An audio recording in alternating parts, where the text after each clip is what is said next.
Hello everyone, this is the continuation class of third stage of labor. In this video, we are going to see how the third stage is managed. Care of mother during the third stage of labor should based on the understanding of normal physiological process. We should know the physiology of third stage of labor. In the previous class, we have seen that the placenta, it will separate from the uterine cavity, it will descend down to the lower uterine segment and it will expel out through the vagina. Uneventful first and second stage of labor can become abnormal within a minute. So some other, the first and second stage of labor, it will be normal. But when come to the third stage, there can some complication. So whenever we are taking care of mother in labor, we should keep in mind that any time there can be a complication. Next, we will see the principle of management to ensure strict vigilance and follow the management guidelines strictly in practice to prevent the complication. So whenever we are taking care of mother in third stage of labor, we should give meticulous observation so that two advantages are there. First one, we will able to understand whether the placenta is separated from the uterine cavity, and second one, we will come to know about any of the complications of third stage of labor. And next one, we have to follow some rules to prevent the complication of third stage. So we will see what are those rules. First one, do not pull the umbilical cord before the placenta separates or with an uncontracted uterus.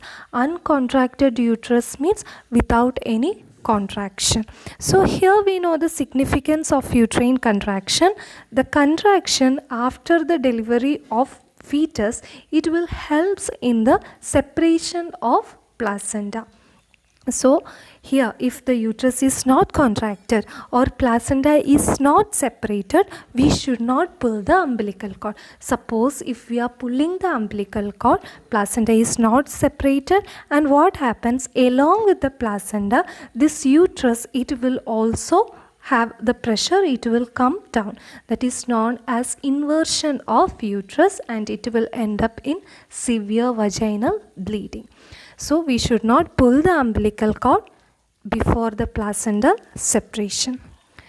Next rule, do not massage the uterus before the placental separation. So if placenta is not separation, we should not go with the uterine massage so that the uterine contraction will start, right? Except when the partial separation has occurred by natural process and excessive bleeding as evident. Suppose in sometimes what happen, partially the placenta is separated and severe bleeding is there. In that condition, we can go with the massage of uterus so that it will generate the uterine contraction and the bleeding, it will be minimized. Otherwise, we should not massage the uterus before the placental separation. So before placental separation, we should not pull the umbilical cord, we should not massage the uterus. Second one, do not try to deliver the placenta prior to its complete separation unless in the emergency of third stage of labor. If mother is not in the emergency condition, we should not try to deliver the placenta before the complete separation. We have to wait for the natural separation and expulsion of the placenta. Obviously, that is the fourth rule. We have to wait for the natural process to occur. We should not interfere the normal physiology of third stage of labor. Next one, steps of management. So whenever we are taking care of mother, we should understand that there are two types of management. First one is expected management and second one is active management. In expected management, what we are doing, we are waiting for the natural expulsion of the placenta. Okay, so here only we will give minimal assistance if the mother fails to expel out the placenta. So here we have to understand that this is the traditional type of management. Here we are only observing or we are waiting for the spontaneous or natural expulsion of placenta. So here mainly if the mother doesn't receive any analgesic or uterotonic agents, we can go with the expected management. Okay, if the mother not receive the anesthetic agent or any uterotonic substance, we can go with the expected management. Expected management means we are waiting for the natural expulsion of placenta. If it is failed, we will go with some assistance expulsion. So we will see the steps of expected management. The constant observation of the mother. We should not leave the mother alone in the labor bed.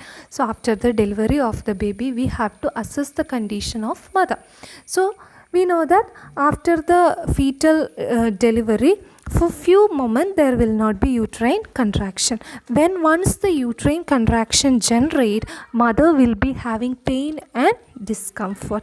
And before the separation, when we see the uterus, it is discoid in shape, it will be firm and it will be non-ballotable, it will not move.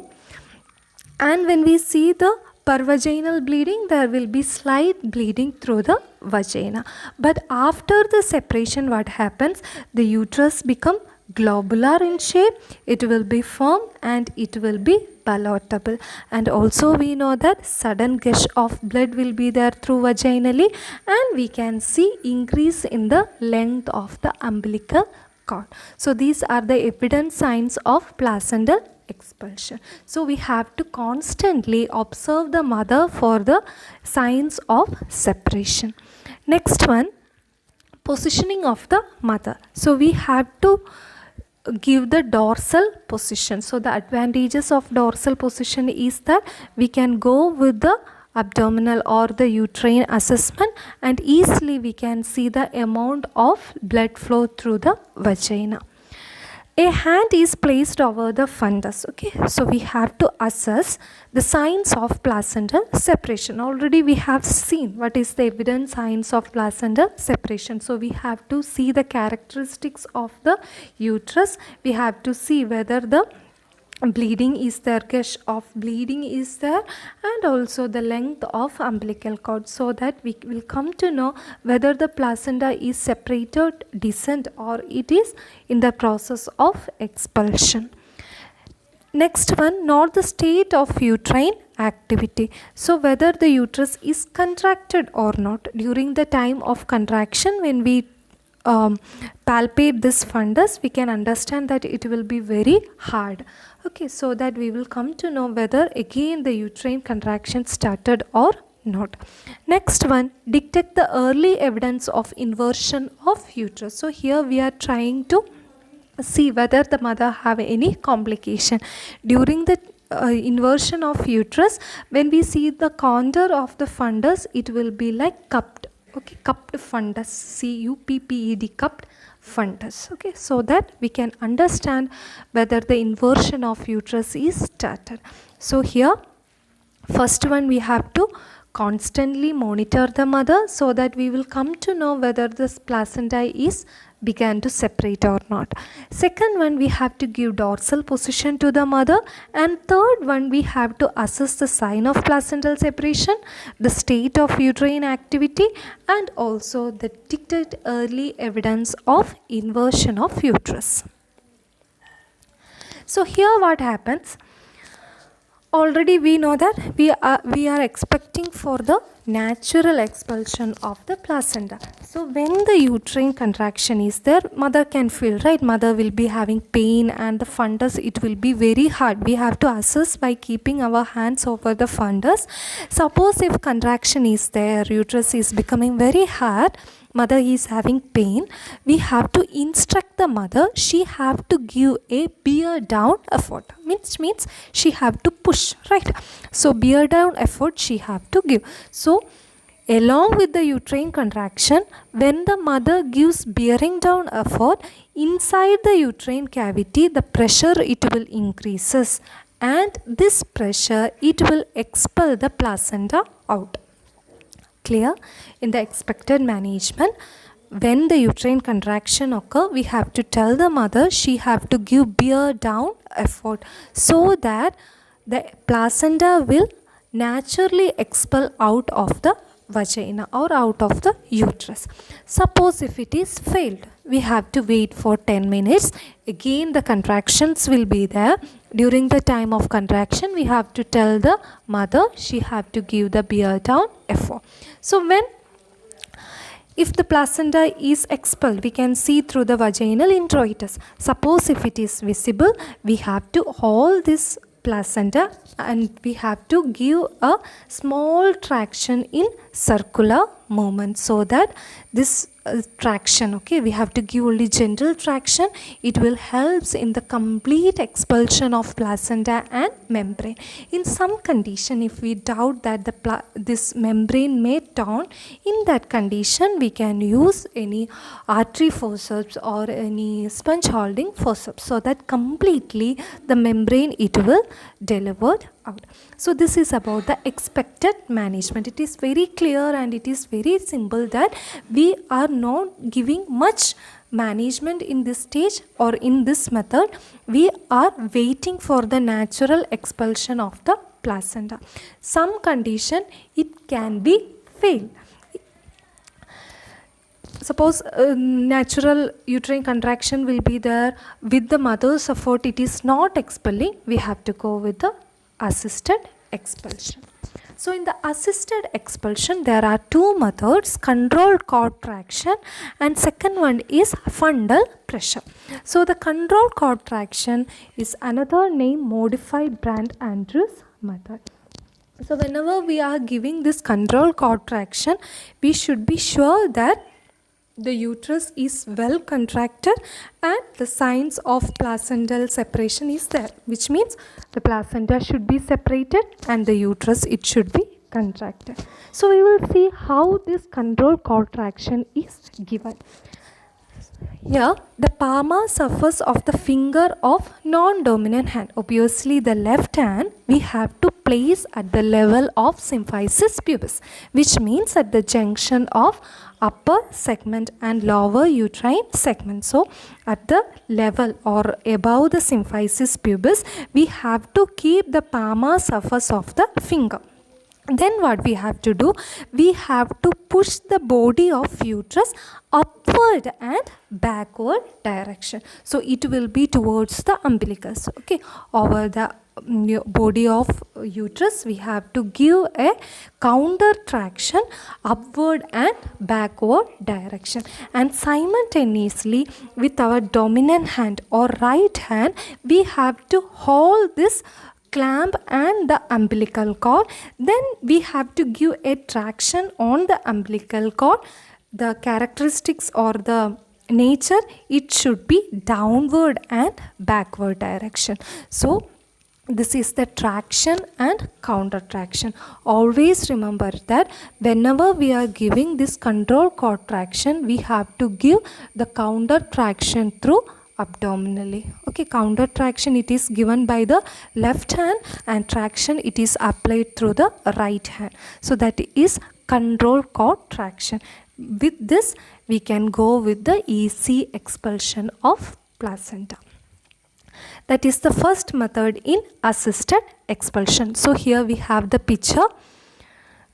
Right hand we can see it is giving a traction towards through the umbilical cord, and non-dominant hand it is giving counter pressure through the body of fundus. So along with counter traction only we can go with the traction of umbilical cord. So again, if we are trying for this control contraction, it is fail, again we have to wait for the other uterine contraction, then we have to try with other move, okay. That is not as control contraction.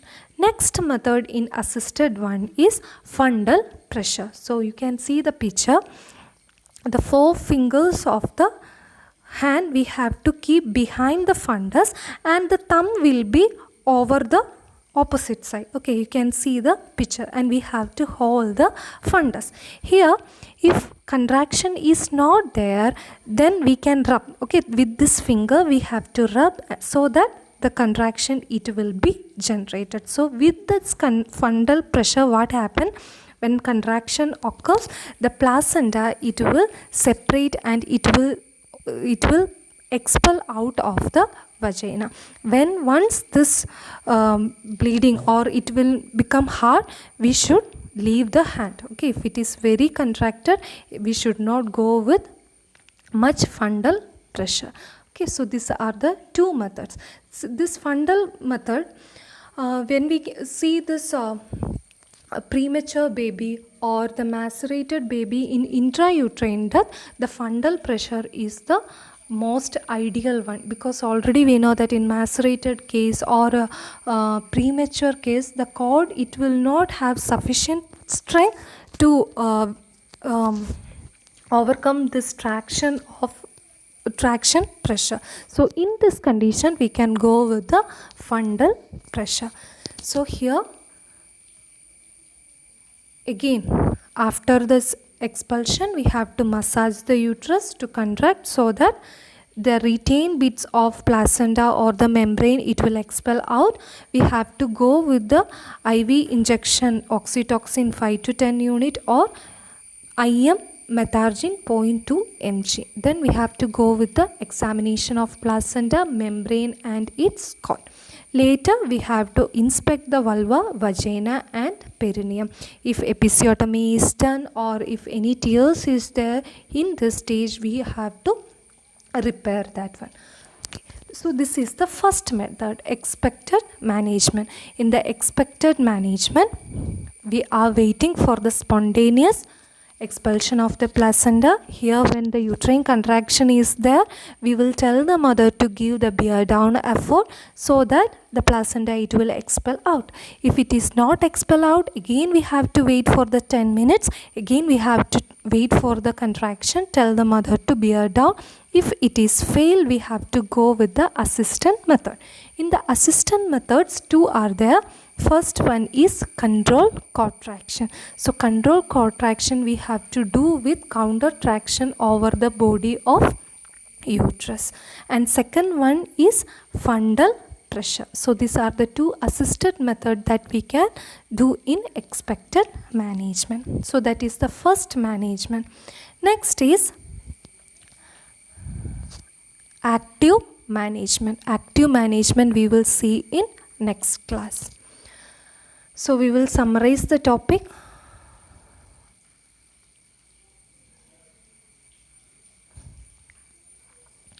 Principle we have seen. We have to observe for the signs of placental separation and also for any complication.